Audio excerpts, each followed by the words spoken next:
German, what are we going to do today? Are we going to work with Maas and Nivel Padel Academy today? Yes. Oh. Yeah. Well, today one of the questions was, so we spent 2 days here, and the main concern is defense. Okay? They realized, thankfully, that defense is the most important thing probably in padel, much more than attacking. So we've been practicing earlier how to defend when they play normal víboras o bandejas, when they play from a short, they play fast bandejas, and now is the time for the Rulo.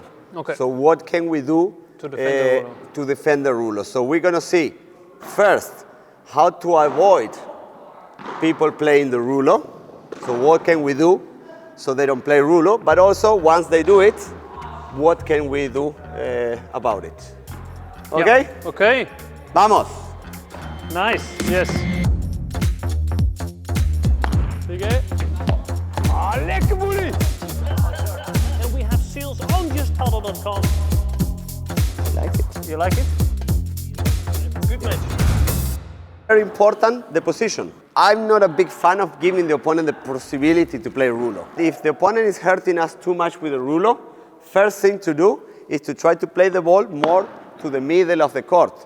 So that way they're not going to have angle. And if they still want to play a Rulo, fine, but they're going to have a lot less space. See? It's a lot harder to play the Rulo there. And German, is there a difference between getting lobbed parallel or getting lobbed cross in this instance? Yes, it is. Good question, actually. If the lob, let's say the opponent is there. If I play the lob there, we might think it's easy to play a Rulo. But the truth is that it's not. Why? To play a Rulo, I need to turn around a lot. But if I turn around a lot, I can't see the ball. So I will have to be seeing the ball, and then in the last minute, it's really uncomfortable.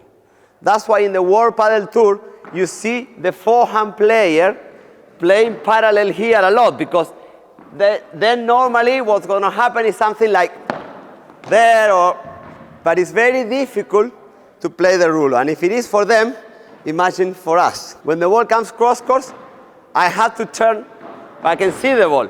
So it really makes it quite easy to play the Rulo. So for me, the ideal situation to play the Rulo is when somebody plays me a lob from the backhand side, from the backhand shot. So would you suggest that we never lob cross courts? No, it depends on many things. If the opponent doesn't have a good Rulo or doesn't have a Rulo at all, if you won't go, you check. If the opponent is like here, he's in a good position to go. If the opponent is more like here, that's another story, because that's a long way to go. If you want to play the lob cross course, first make sure you bring the opponent here. So you have to play a very soft ball, and then you can pass cross courts. Or if the opponent decided to be there and you see it, lob, you can go. But if the opponent is in this area, for me the best place to go for the lob is here, not there, because also when you play this way, I can also kick the ball out quite easily if I have the skill. So the problem is that if you play here, you need to play the perfect lob. If not, there's so many things they can do. If I play here, even if I don't play the perfect lob, like here, this is short. But still, I have more options to defend this shot than I do to defend this shot here. Too many things could happen here. Rulo, víbora, kick, víbora in the middle. He said that sometimes it happens that, for example, Galán the other day was giving Stupa on purpose the ball there so he could come and block here. But what I say is that you need to have Galán skills to do that. Yeah. We don't have Galán skills? No, I'm just saying that you need to know if you have it or not. Oh. Okay. I guess the answer is no. Okay. Back to the normal people, back to earth. What can I do when I think the opponent could play a Rulo?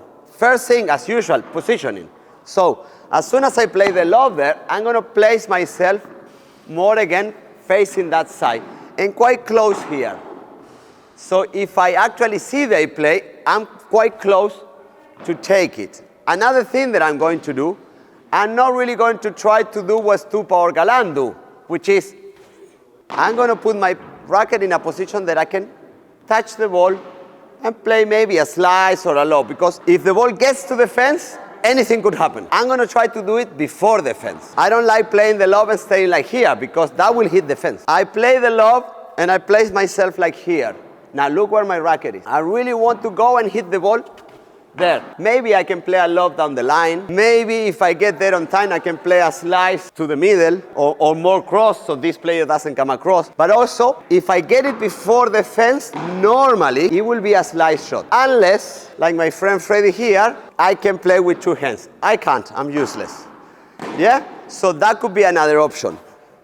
That I can do that, but for one-handed backhand players, this is too difficult. So normally, that will be a slice.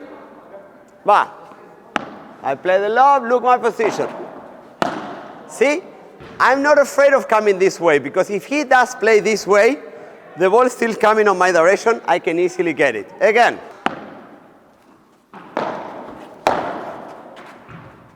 See? Now, in the pros, it's different, because the pros are bouncing the ball here. So then this is not happening. That's why you see Galan and Stupa going there. So you never volley it? It's tough, eh?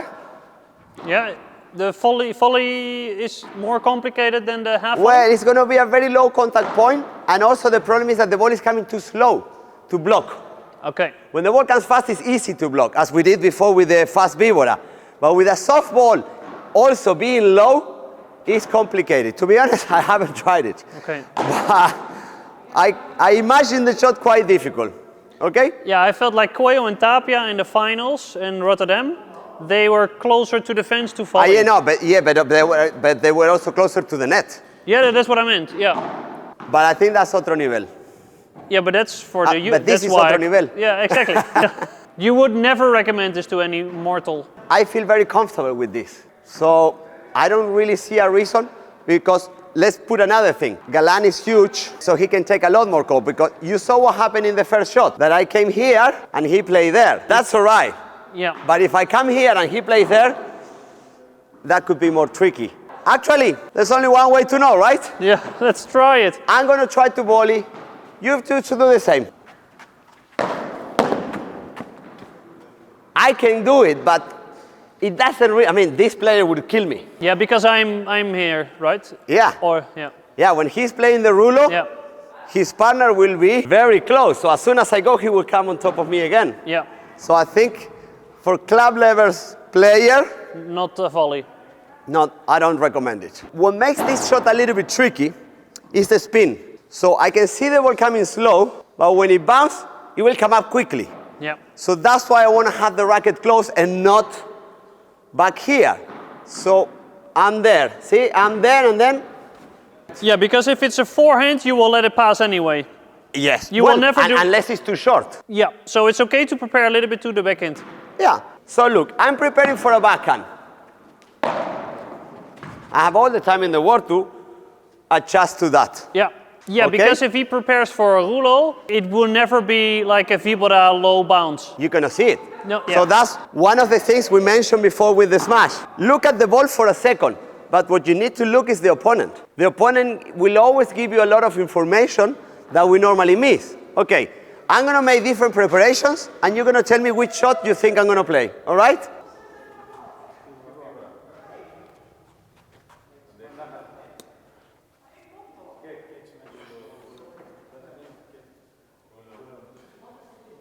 Yeah. So if you look at the opponent, you normally know what's happening next. You can anticipate. But what is the classic example? Try to hit the ball, okay? But just look at me. Oh, shit. That's what normally happens. Look at my face. See? I was looking at him all the time. I was not really looking at the ball. I start looking at the ball once he hits it. Then my eyes are completely on the ball. But before that moment, my eyes are on him. The question, what the partner has to do. Once again, as soon as I see the ball going that way, I know more or less the options. But as soon as I see him preparing, I know he's going for that. I'm not going all in because he might see me and change. I'm coming a little bit like that. Why? Because sometimes the ball hits and comes this way. Then it's my ball. Or sometimes the ball goes that way, and again it's my ball. Or maybe you smash the ball. I'm there. So is there a big difference between defending the Rulo and the smash? Well, not so much, but a little bit. Yeah. But in any case, yeah, because if he's defending a smash, he might come a little bit more this way. But if your partner runs out through that door, sometimes. Oh, well, no, but that's the kick. That's when you portres. Yeah, portres. And then I come in as well. Exactly, because if the ball hits the fence over there, it's yours. Yeah. Normally, you will run out and I'll follow you. If the ball stays inside the court, it's my ball. If the ball goes outside the court, it will be yours. So in any case, it's good to move this way. Yeah. Now, what is important is to be quick. Vale. In this case, it was bad luck. It came back, but see my move. Yes? No, but that's yours. No, it's okay. Let it pass and you take it. Come in. Bah. Look, I'm there, but see, if I see I cannot make it on time, I back up quickly.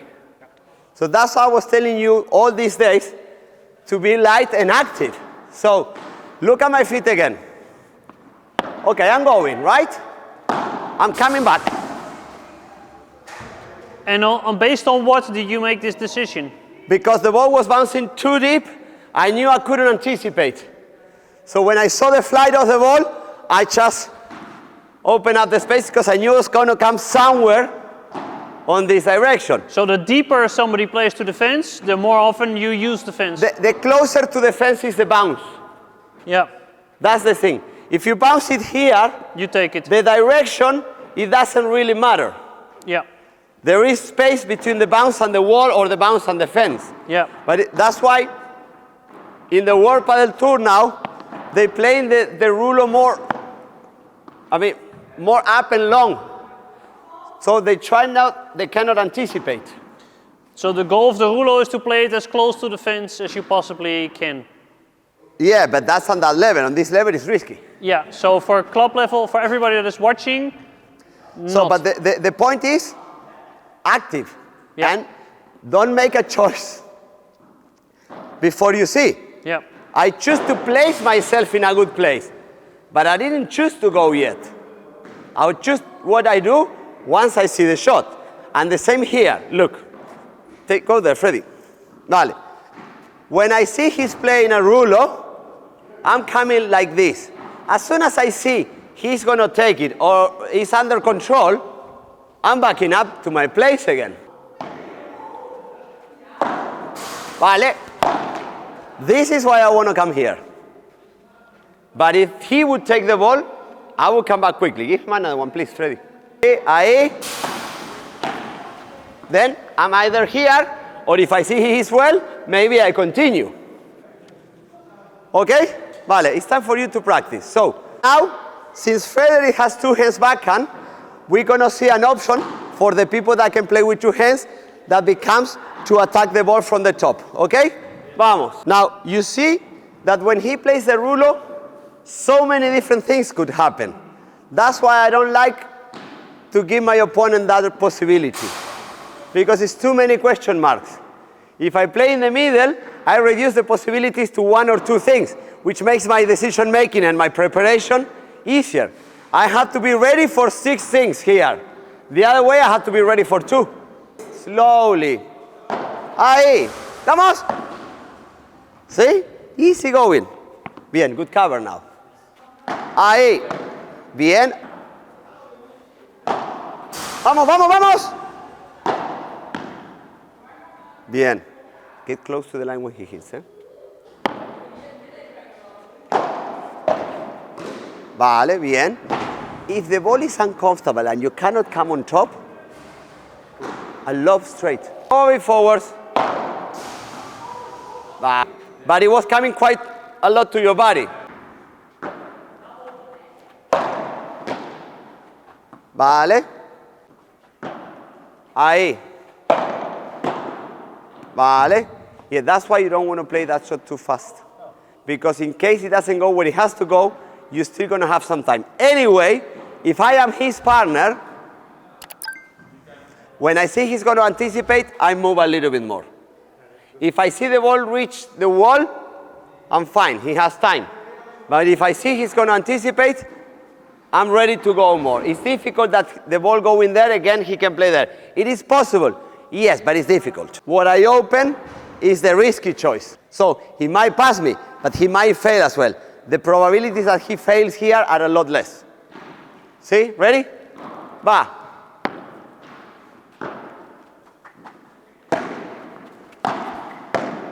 See, I put higher. Or also, take it earlier, before the ball is gone so high up. That was a much better one.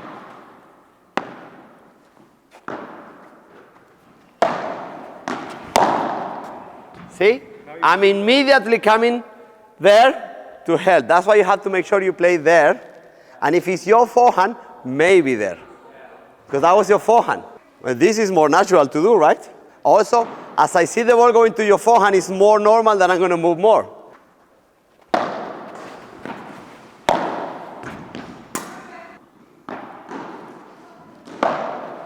My way here. It's really difficult to play your backhand there. Yeah, that Rulo, I would probably let it bounce. Because it was too close there. That's why, again, remember, get ready, but don't go until you see it first. Okay? I think with this topic, we are done.